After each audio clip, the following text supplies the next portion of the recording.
Good morning. मी देवयानी जोशी. एक गोष्ट, एक विचार आणि आपल्या आयुष्याला नवीन दिशा देता येईल असा एक छोटासा धडा. चला ऐकूया. एकदा एक गुरुकुल असतं.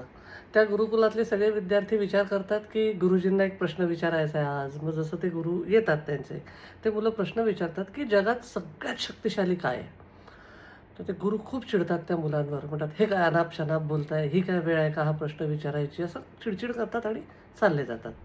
त्या मुलांना आश्चर्य वाटतं, की आपले गुरुजी एवढे शांत, संयमी, प्रेमळ आणि असं चिडण्यासारखा काय प्रश्न होता हा? तर म्हणजे चांगलाच प्रश्न होता. एवढं काय झालं चिडायला? एक 5-10 मिनिटं ते मुलं आपापसात खूप चर्चा करतात. तेवढ्यात ते गुरु पुन्हा वापस येतात आणि वापस आल्यावर त्या मुलांकडे पाहून म्हणतात, "अरे वाह!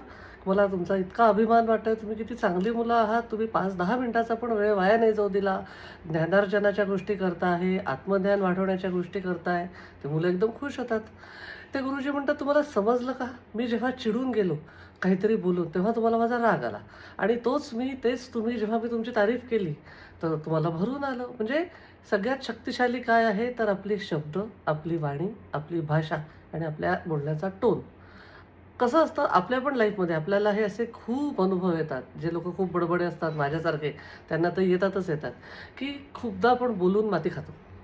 आपला टोन, आपले शब्द आणि आपली भाषा हे जर का आपण कंट्रोल करू शकलो, कुठे काय बोलायचं, पेक्षा काय नाही बोलायचं, हा जरी कंट्रोल आपल्याला आला, तरी आयुष्यात आपण बऱ्यापैकी हॅपी राहू शकतो. कारण आपण समोरच्याला हर्ट करतो कळत-नकळत. त्याच्यामुळे माझ्या हातूनही असं खूपदा होतं. जर माझ्यामुळे कोणी हर्ट झालं असेल तर सॉरी. आज ही गोष्ट सांगताना मला असं वाटतंय, की माझ्या बोलण्यामुळे कोणी ना कोणी दुखावलं गेलंच असेल गंमत-गंमतमध्ये. तर बोलण्यावर मी पण प्रयत्न करील, तुम्ही पण सगळे प्रयत्न करा. भाषा, एक तर भाषा शुद्ध पाहिजे, वाणी तुमची चांगली पाहिजे आणि तुमचा टोन.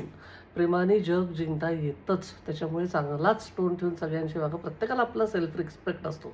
त्याच्यामुळे त्या रिस्पेक्टला पण रिस्पेक्ट करायचं आणि व्यवस्थित आपली भाषा आणि टोन सांभाळायचा. Stay bless. I love you all.